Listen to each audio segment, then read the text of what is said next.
Welcome to this session on leadership in healthcare.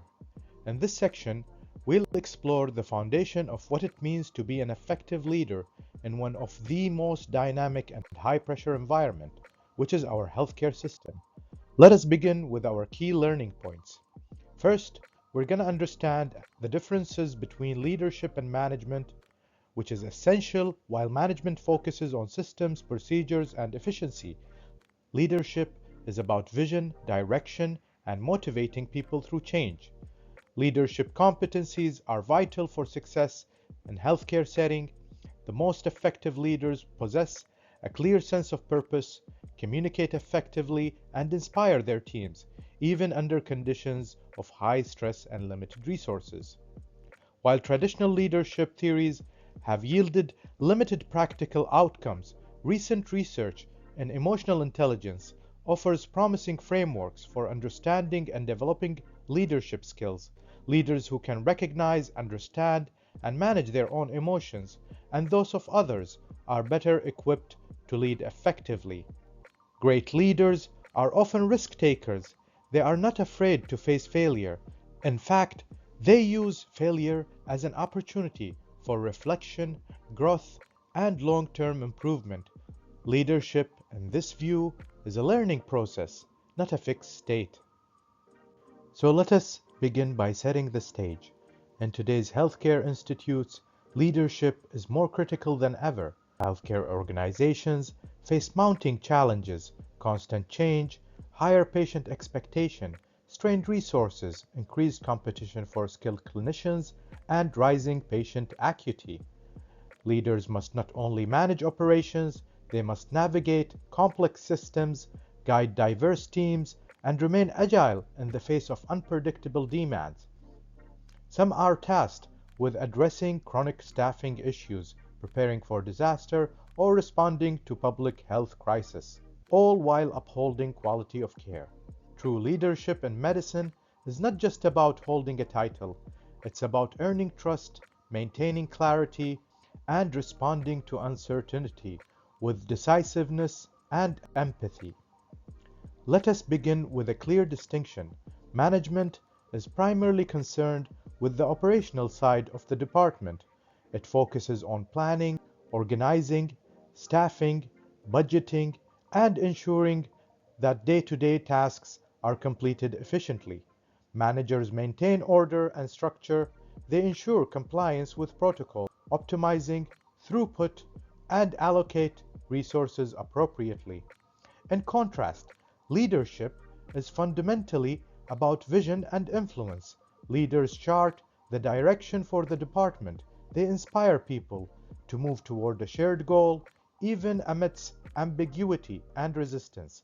Leadership is about aligning people with processes, not just managing systems. While management asks, how can we do this more efficiently? Leadership asks, are we doing the right thing? Both are necessary. In fact, the most effective department heads integrate both perspectives. They manage processes and lead people. Here is an example. A manager in the emergency department may focus on reducing emergency department wait times by adjusting staffing schedules and streamlining triage protocols. A leader, on the other hand, might recognize that wait times are also a symptom of a broader system inefficiencies and begin working to influence hospital-wide policies or advocate for community-based solutions. Another difference lies how they motivate. Managers rely on structure, policies, and incentives. Leaders draw on trust, relationships, and emotional engagement. Ultimately, the best department leaders are those who balance both roles, leading with vision and managing with precision. As the challenges in the healthcare continue to grow, we need leaders who are not just operationally competent, but who are emotionally intelligent, strategically aware, and deeply connected to the human elements of care. Effective leadership in medicine is not accidental. It's built upon a foundation of key competencies, skill traits that allow leaders to inspire trust, make good, sound decisions, and foster high-performing teams even under pressure. Let's walk through the core competencies of leadership that every department should develop. First, we have vision and strategic thinking.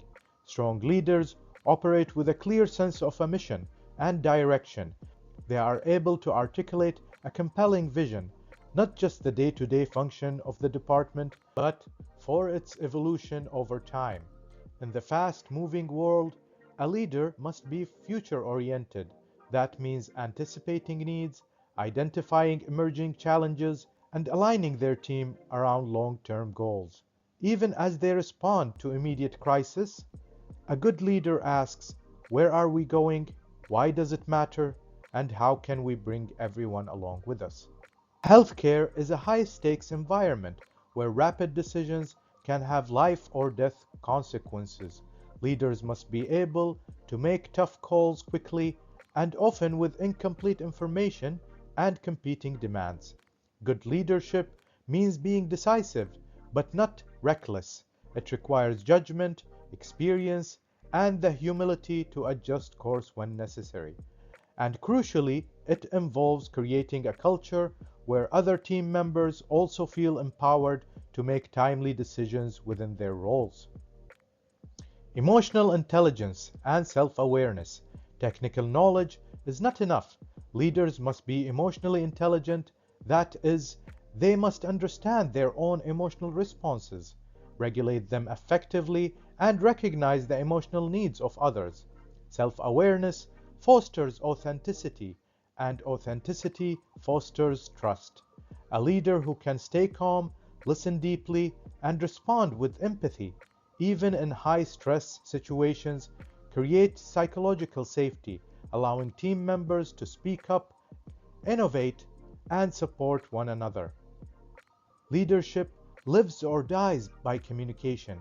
In medicine, where seconds count, the message must be clear. Effective communication is absolutely essential. This includes clarity under pressure, active listening, feedback that is both honest and constructive, and the ability to communicate upward to hospital administration as well as downward to staff and learners. Leaders are translators. They take complex organizational goals and translate them into actionable plans for the team. And they take frontline realities and communicate them back to leadership for advocacy and change. Team building and influence. No physician leads alone. Leadership is about building a team, nurturing its strength, and aligning people with the purpose. That includes recognizing potential, resolving conflict, celebrating wins, and cultivating an exclusive, resilient culture. A great leader knows how to influence without coercion, to lead by example, inspire shared ownership, and foster professional growth in others. In the high-intensity world of medicine, emotional intelligence is not just helpful, it's essential. Many traditional models of leadership focus on strategy, structure, or systems, but in recent years, research has shown that the most effective leaders, particularly in healthcare, possess strong emotional intelligence, often referred to as EI or EQ. Emotional intelligence is the ability to recognize, understand, and manage both your emotions and the emotions of others. And it's made up of four main competences. Self-awareness is the foundation of emotional intelligence. It means being in tune with your internal emotional state, knowing what you're feeling, why you're feeling it, and how it might affect your behavior and decisions. In a clinical setting, self-awareness allows a leader to pause and reflect rather than react impulsively. It helps avoid burnout, model emotional regulation, and remain centered during chaos. A leader who understands their emotional triggers is far less likely to lash out, shut down, or miscommunicate under stress. Self-management. Once you're aware of your emotional state, the next step is learning to regulate it. This doesn't mean suppressing emotions, it means channeling them productively.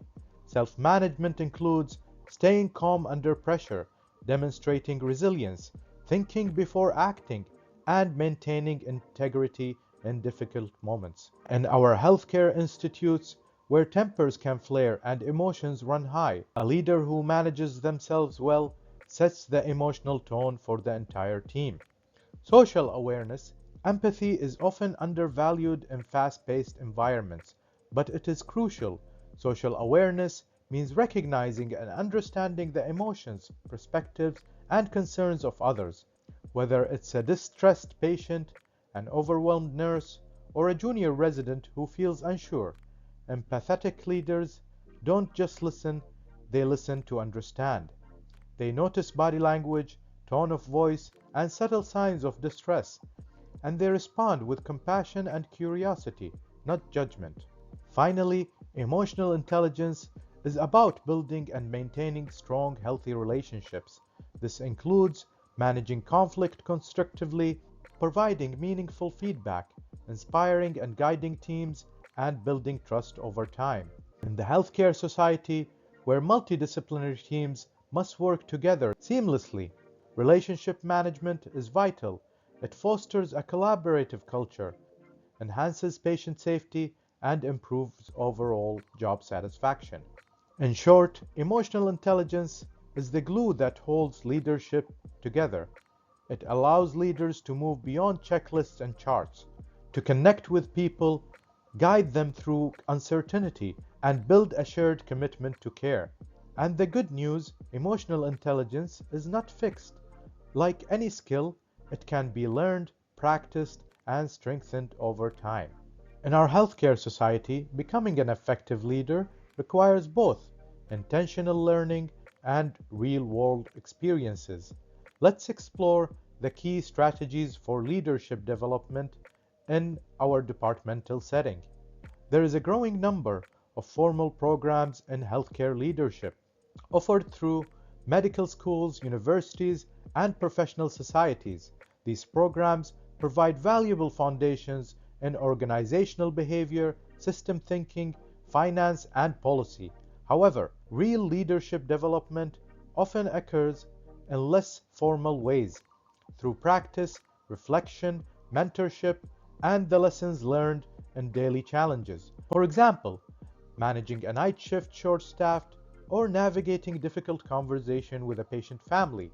These experiences shape leadership in a profound and lasting ways. The most successful leaders blend theories and experiences. They seek out knowledge, but they also remain humble in the face of what only the front line can teach. Leadership is not a solo journey. Mentorship plays a vital role in the leadership development. A mentor can offer honest feedback, constructive critique, career guidance, and a safe space to reflect. Equally important is willingness to seek and accept feedback, not just from supervisors, but from peers, nurses, residents, and even patients.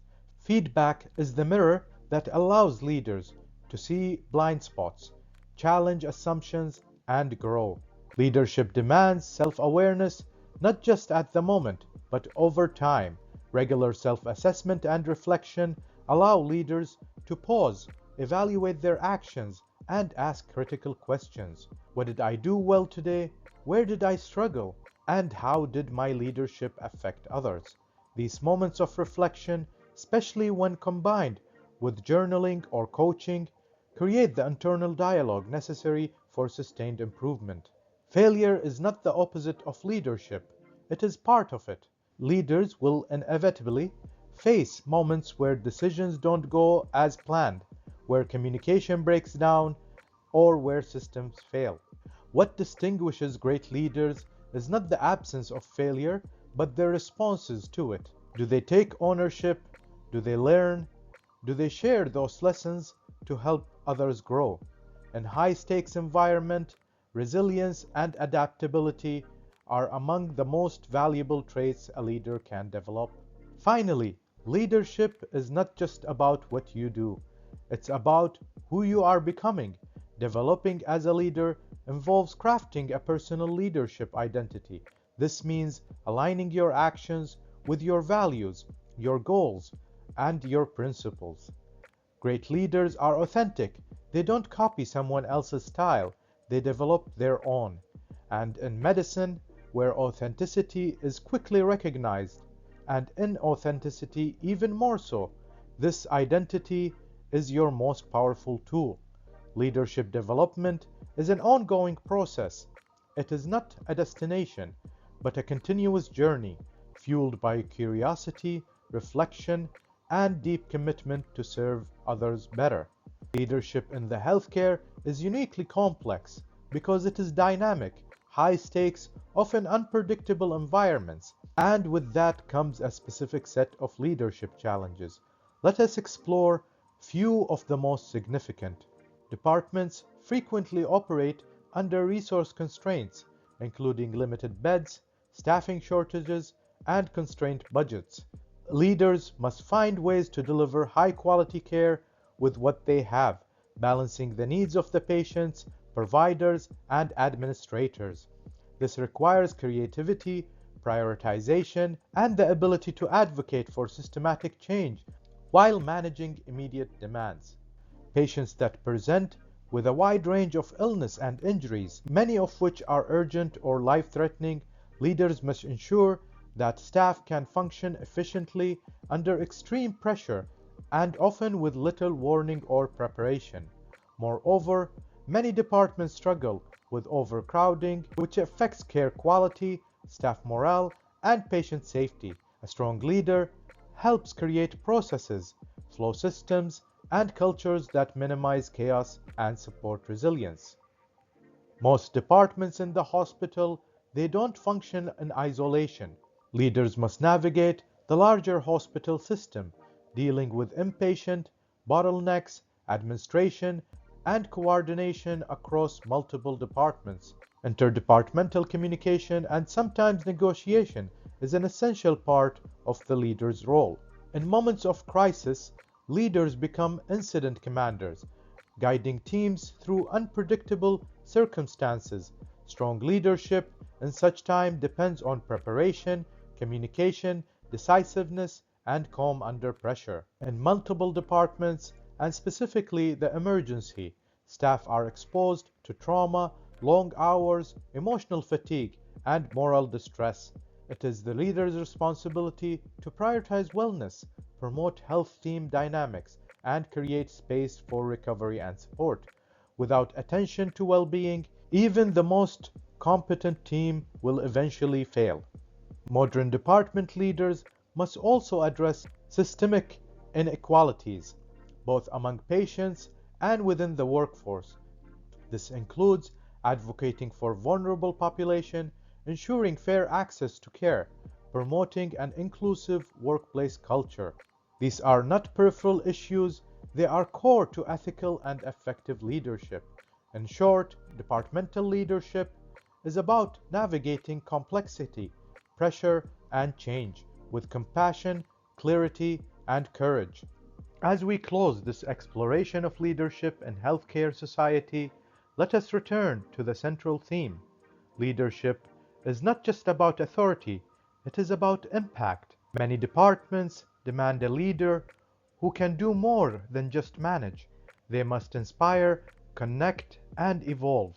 Let us recap on key takeaway points. Leadership focuses on the direction and people, while management emphasizes systems and operations. The best leaders do both. Effective leaders are visionary, emotionally intelligent, decisive, and communicative. They build trust, foster teamwork, and model resilience. Self-awareness, empathy, and relationship management are essential for navigating the human complexity of patient care. True leaders are lifelong learners. They seek feedback, reflect deeply, embrace failure, and build personal leadership identity. Leaders must be prepared to handle resource constraints, crisis, team well-being, and systemic complexity with wisdom and grace. In the world of constant change, healthcare society is a providing ground for leadership, and while the challenges are great, so too are the opportunities. to influence the systems, uplift people, and lead meaningful change. Whether you're just beginning your leadership journey or are years into it, remember, every interaction is a chance to lead, every moment is a chance to grow, and every day your own department offers the chance to make a difference, not just clinically, but as a leader.